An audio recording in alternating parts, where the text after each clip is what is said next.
good afternoon. How are you doing, my dear? Doing good. Yeah. Mm-hmm. Are you going to Jim Bear's funeral today? I won't be going to Chief Bear's funeral, no. I'm going to Banjo Bowl. I feel bad saying it out loud. I'm going. Banjo Bowl. It's easy. Winnipeg's going to win, so why are you wasting your time?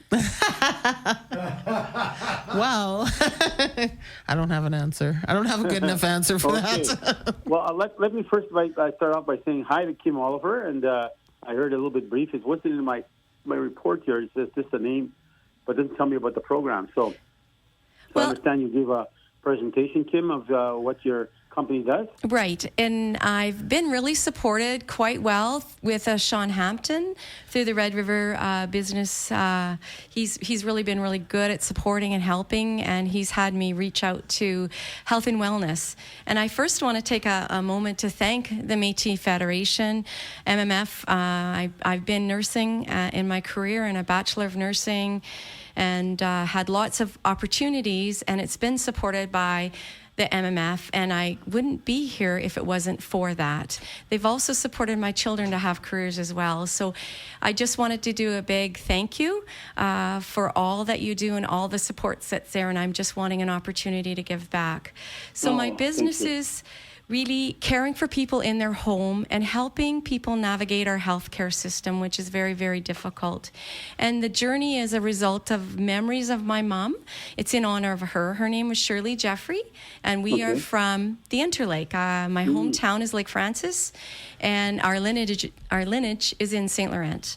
And, we've spent many years and great years out there, and I wanted to give back to the community, and because that's our people that don't have the services.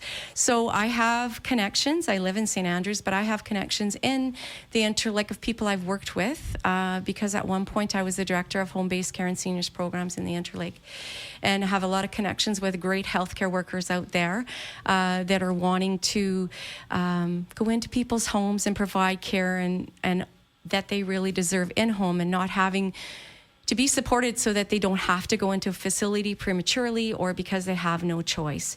And so it's really a pathway of home, and where we can care for people. I mean, our what we provide is one home, one heart, and one pathway at a time. And that's where we're coming from. And the people that I work with, or that we work together as part of my team, are of the same mind, they're of the same heart, and we just want to give back to our community. Well, let me say how proud I am of your first of all, your personal commitment to give back to your people and to give back to those that are in need. It's when you look at our way we run the world today, in Canada, we seem to forget the elderly. Yet they're the ones who have paid into the Canada pension plan, paid into making this economy work and move and take care of itself. And then now when they need us most, we're not there for them. So I'm very proud that you're doing this particular kind of work. It's a tough job, and we need more of it. Trust me, I echo that. We are negotiating with Canada health legislation for the Métis, because we don't have one, and they only have a commitment to First Nations Inuit. So we hope we make a breakthrough there, which then we could hopefully create more pathways by far, and ensure that we can hit more homes. Because a lot of people I visit and talk to, and just the other day I spoke to one right from Saint Laurent, and he's talking about, he's having a harder time, and he's 89 now, and he always took care of himself, but he's starting to have a challenge now. And but it's again seeing these infrastructures and needs that the province and our country seem to stray away from. And let me be not cruel, but I think on anticipation that they're going to pass on, and there's no cost to Canada, no cost to the province. So, but unfortunately, they forget that it was those people that we are asking to take care of them now, who paid the or actually carved out the pathway for us to have what we have today. So again, keep up the good work, Kim, and I'm sure that we're going to cross paths somewhere. And I thank all the people that are working with you, and then again, big heart, and that's very, very important to me. So take care. And I just wanted to add one thing when we're speaking of our seniors. Each one of us have freedoms because of the hard work that our seniors and went without and worked very hard to build us a life that we are gaining all the freedoms that we have today. And Yes. as you said, they're forgot about, right? Yep. So don't ever give up on pathways of care. So good. Thank you again, Kim, Thank for that, you. and thank you for coming on to the show. And remember, there's thousands and tens of thousands of people listening to you right now and know a little bit about your program. A lot more now, in fact, understanding what you do, and clearly they probably understand clearly where you're coming from and why you're doing what you're doing. So, and congratulations to your children. I hope they advance in their education. That's one of the things that we push very hard in our government, is we want to make sure we give our kids and families a head start that was stolen from them 155 years ago. So, with that being said, let me move on because I have to speak a little bit more. And again, you're welcome to the show anytime you want to come back. If something comes up you want to report on, Métis Hour reaches out to so many of our citizens everywhere, not just in Manitoba, by the way. So a shout out also going to River Métis citizen Alec Hoopy. He's a short line moving solution founded in 2015. Métis run, Métis own. They are working with a 5-ton truck and helping communities, but now they have more trucks. And I just seen their trucks the other day, and I was briefed about, which I did not know, I was briefed about short line. And I was quite proud to hear that, and just like I'm proud to hear about pathways of care. So it's good to see our businesses. We have 857 businesses out there, and now we make sure our businesses get a chance on a procurement that we've been able to push with Canada, and one we're negotiating with the province of Manitoba. Unfortunately, we have some condolences, which sometimes is sad, but sometimes important in many ways, so we get the message out. Mm-hmm. Sometimes people don't even realize that a loved one is passed or a friend is passed. In particular, we have two that I have in my friends. Celebration of Life for Al Desjardins is happening September 10th. I will be there at the Boys Funeral Home located at 472 Kirkfield Street, Westwood in Winnipeg. I'll definitely be there. And today I'm heading out to, I'm just at the regional meeting actually right now at Assiniboine Downs, and I'll get into that detail shortly. But I'm heading to Broken Head, Canterbury.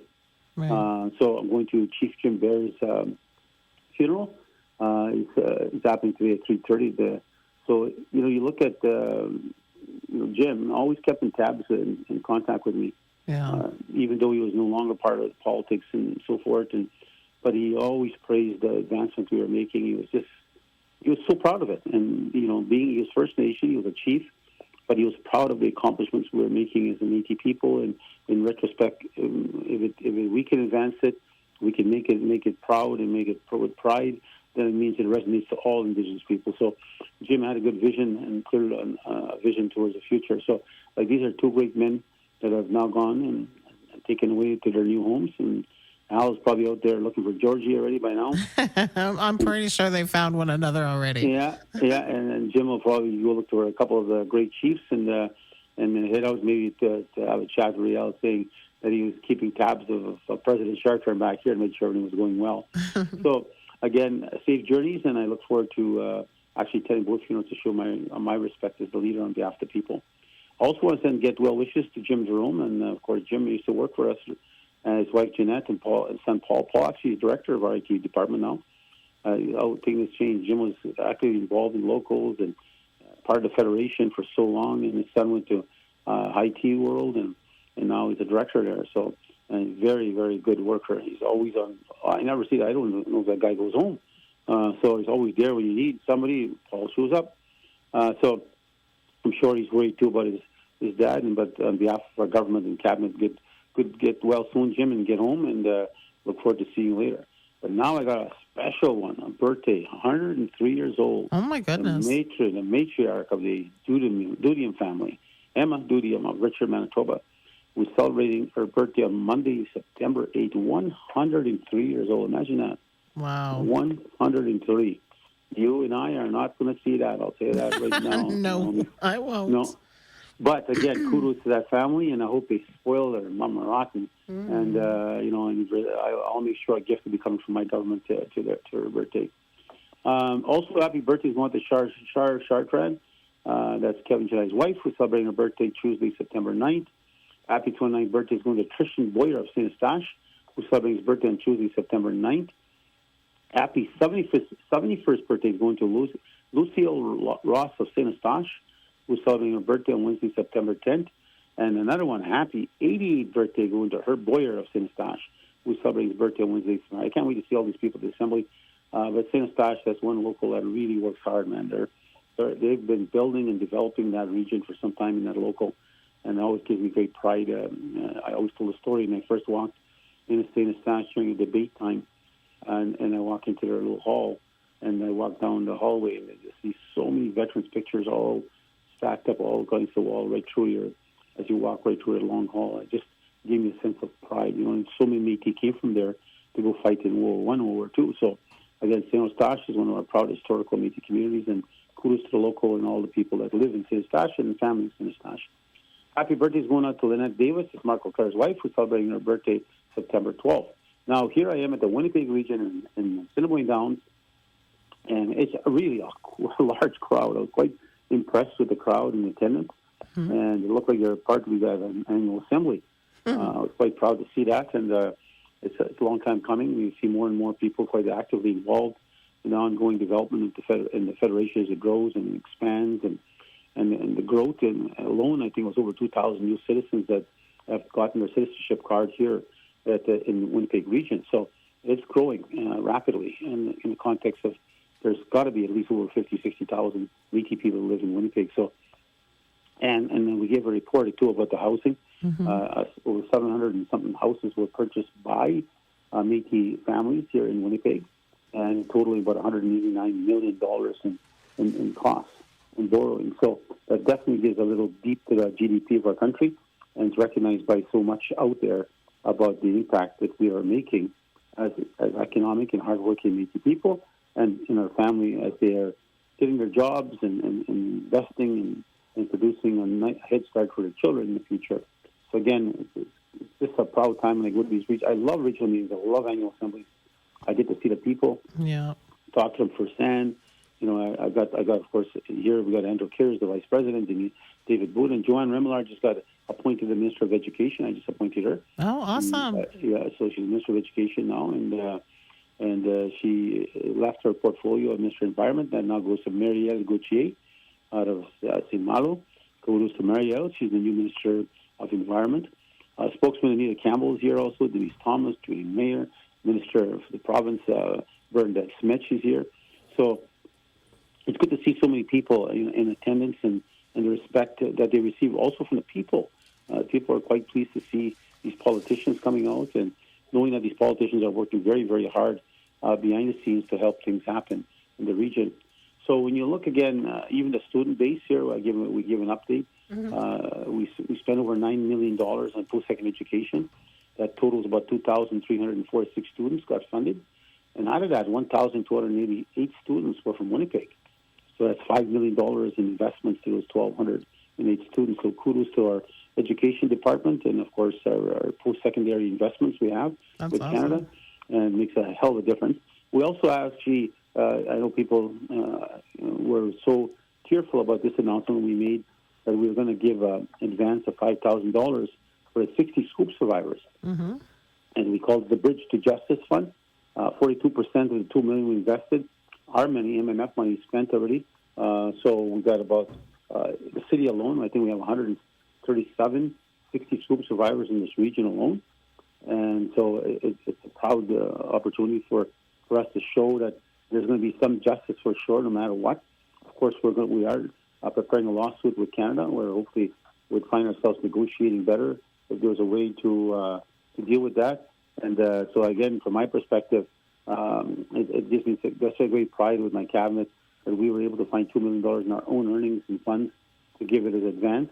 So there's going to be some justice, because we are seeing too many of our people passing on and never attaining the justice that First Nations have been able to attain already, and some of the Inuit have been able to attain, but we have not yet dealt with our 60 scope with Canada. And of course, they're trying to deny they have responsibility. That's a provincial problem, and so it's clearly an issue of looking at how do we balance that issue. So that really equates to about over $300,000 given out just in the Winnipeg citizens of 60 scoop here alone. So when you look again, some of the things I gave an update on was our continued growth and landscape we're having in downtown Winnipeg. And there's 2 more buildings we're finalizing right now, which will probably come to about $1 million in square footage of real estate that we will have ownership on in Winnipeg, downtown. And that, again, gives you a sense of such a chilling pride to have, to be honest with you. So I also was in Toronto. I was at the MC court hearing for Justice Merritt, where she had the right to ask questions to both sides. The Métis National Council, which, again, I'll say publicly, is not a legitimate body. There's only two of them left in that body, but they're the ones that still took us to court. And the question, I think, somehow eventually will be questioned and needs to be an answer. How did you have the right to take a matter to court when there was only two of you? And secondly, when you admitted in court, you had no evidence. Yet you still took the MMF to court and the president and others to try to destroy or affect their name and, of course, their reputation. So I'm looking forward to a good decision from Justice Merritt, and I hope that it'll come down by October, and we can hopefully get some of our money back. We spent a lot of money trying to hold off these guys. They took us to trial for close to, I think it was 90 days or something, and it cost a fortune. And for what?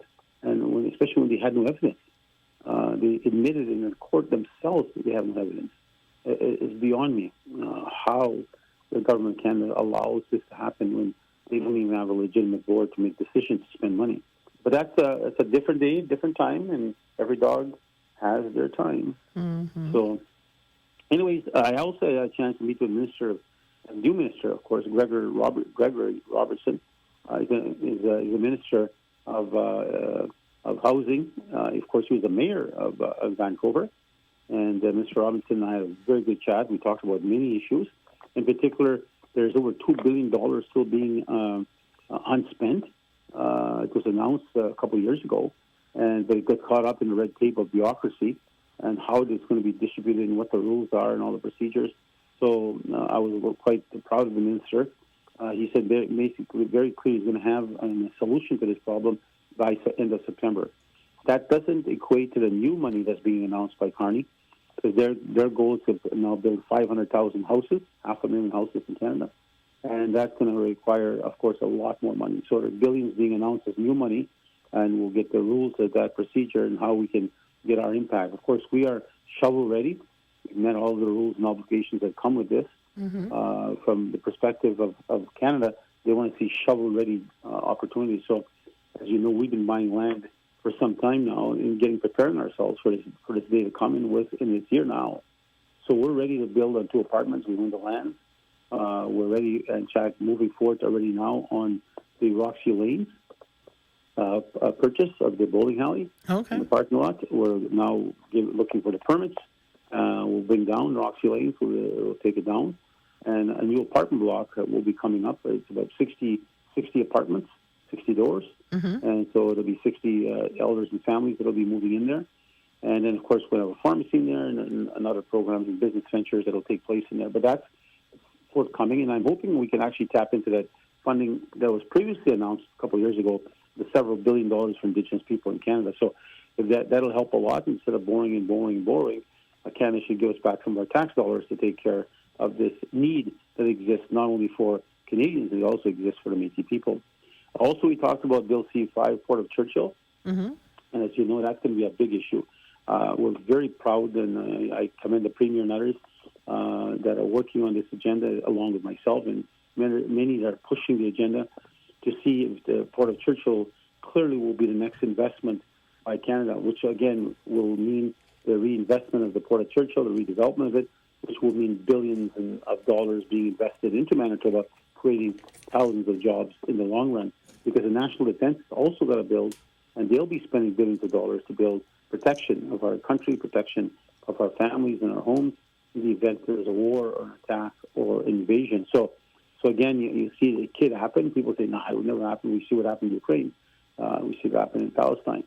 So you start looking at the Gaza Strip. So you start looking, it could happen anywhere. So we need now, we know, that we got a narcissist in the South here who's in love with himself and a big liar. And he's saying, I'm not helping Canada with any defense. So we are definitely knowing full well we have to protect ourselves. And I think they forgot too soon how quickly they needed us in World War II. And we took over Juno Beach, and they were in Utah, called Utah. The invasion they landed on, we landed in Juno Beach, and we were victorious. So Canada has always been scrappers and fighters, and will continue to be so in the long run. So the minister and I spoke on until 5, the housing will be required, and definitely we want to be part of it. One of the things I did echo, and I'm echoing this sentiment to some of the chiefs I'm meeting with right now, is that this new investment that's coming, about $500,000 homes, is something.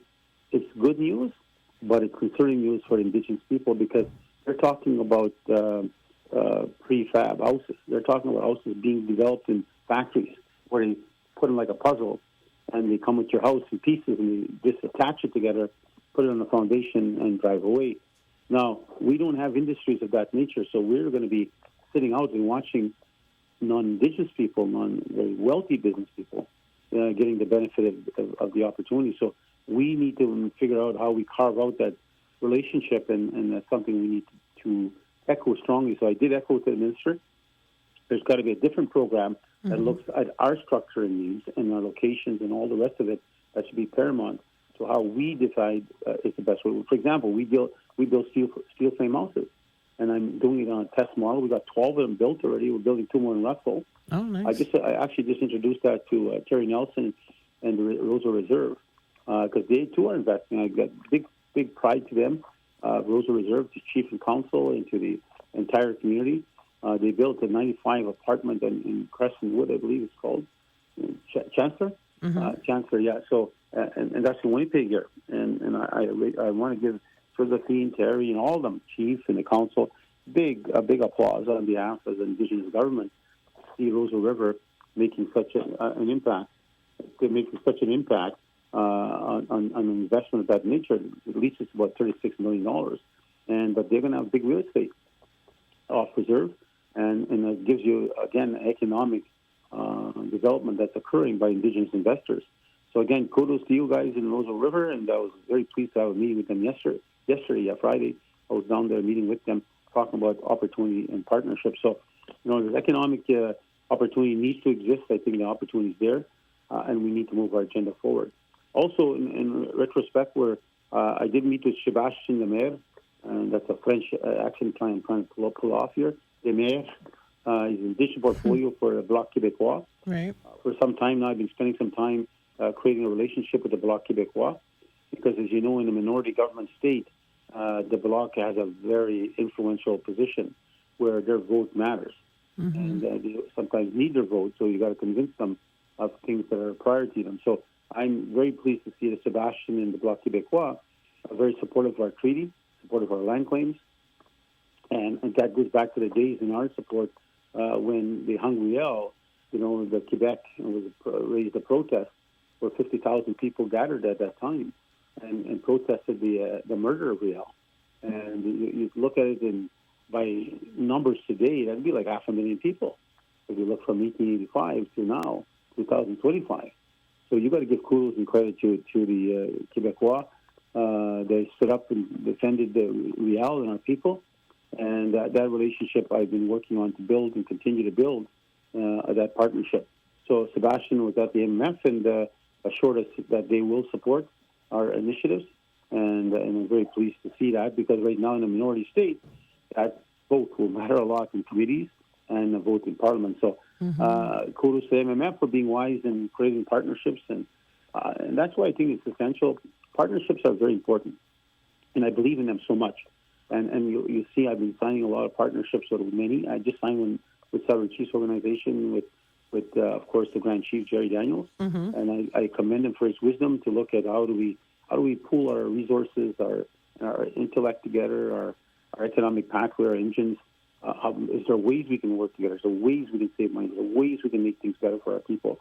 And that's the beauty about this opportunity that's sitting with the Southern Chiefs to finally come and say, look, we recognize MMF's growth and development. We are doing our own, but let's see if there's ways we can work together. Bill 5 is coming, and trust me, we don't want to see everybody getting jobs across Canada and Bill C5 in northern Churchill or northern Nunavut, and we are watching it all because we don't want to work with each other. It doesn't make sense. There's no logic in that. We need to create the opportunity for our young people to create jobs out there, and opportunity to go forward. Another part of the discussion we plan to have with ongoing discussions with SCO is natural resources. That's something we need to be concerned about, all of us. If we want to protect Section 35 rights, we need to protect it in the context that there'll be something there 10, 20 years from now. right? If you look at the forest fires that have just occurred, imagine how much big game and animals we lost, birds and natural resources in general. So that's something we've got to take into account now. We've got to ask, what was the damage in the north? How much, what effect did they have on taking away the traditional habits and foods? So we need to work together on that. So those are examples where the wisdom of working together makes it stronger than weaker. And elders have said that. I just heard Elder Wilson from Pegwas at the ASN when she did her prayer. And she talked about collaboration and from her late husband who believed in that concept many moons ago. That collaboration and unity and unification, supporting each other is the answer. The solution, part of the solution to the struggle we face is the economic worst poor people. We're in a worse situation than anybody else. And previous Elder Wilson and Mrs. Wilson today, they send that message. So it's very, very important to see that. So she's sending her late husband's message, and collaboration and connection is what we need to work on. We need to partner. We need to work in standing together. We may not see eye to eye on everything, but if we see eye to eye on helping our generations that are coming for a better future, there's no doubt that we should have a solution to say, yes, we'll work together. On another note, after I met with Terry Nelson, I had a chance to go to the Rice Museum.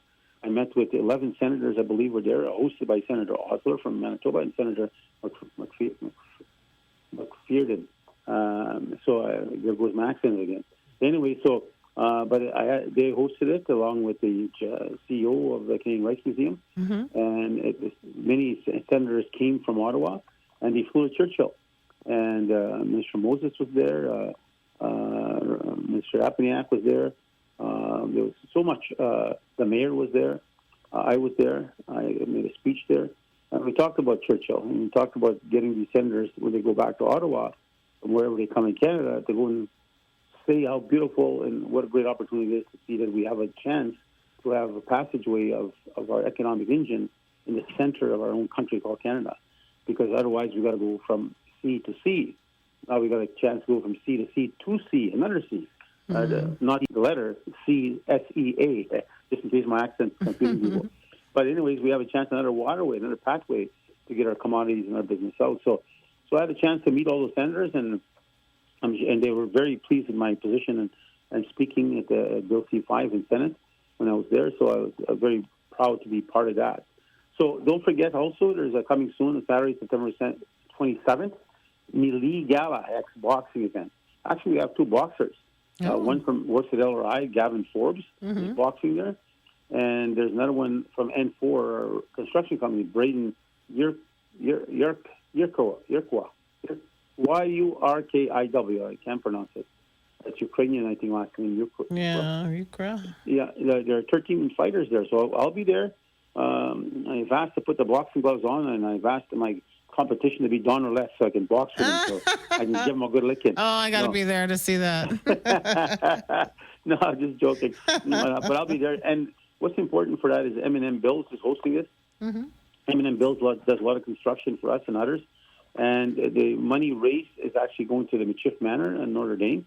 And a lot of people in the First Nation people know it now. Michif Manor and our youth complex in Edison also is recognized by all the evacuees that were staying there, and we're serviced by our people. Again, so tables are sold out, but I have to say goodbye now. Kat here is staring at me. I don't know what she's staring at before. But anyways, she says your time is up. So again, Marcella Poirier and Cindy Allard attended a training match on Thursday event, giving MF gifted trainees. So again, thank you to the staff there. But again, thank you to Stephanie, to all the work they do with the evacuation slowing down. Yes. We're very proud to see that. We heard Pakidawagan has a time frame to go home now, which I think is, we heard the Grand Chief speak on that. So again, you're starting to see people trickle home. And again, our condolences to the situation that occurred in All the Water, where I don't know the full details of it, but I understand a couple of people died and some were injured with stab wounds or something of that nature. Yeah, like 8 people. Yeah. Pardon me, 8? Oh, wow. Yeah. It reminds you of the Saskatchewan event that occurred. It's just scary. It was the third anniversary when it happened. Especially when you have a small community like that, where it's a Métis community or reserve. Yeah. If you don't have the infrastructure or facilities to deal with people that just got seriously injured, there's a higher risk that they're going to die. Yeah. And the trauma that's going to be left in that community. So our kudos and our the chief and council, all the water. The rest There's of them. no cell service there, so she actually had to call for help on using a Facebook message. And that's, to me, I know we're going a little past my time here, I but know. again, that's ridiculous. With all our technology and our why can't we have cell service all over the place now? Come on, Exactly. there's got to be a way that we can do this.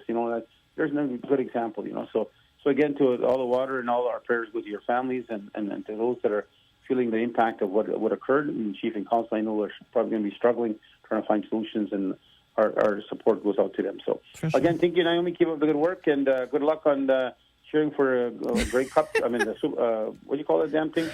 The Banjo Bowl. Banjo Bowl, yeah. The Fiddle Bowl. The Fiddle Bowl. The Red River Fiddle Bowl. So, okay, we'll see you guys. Take care, everybody, and I'll talk to you guys next Saturday. Okay.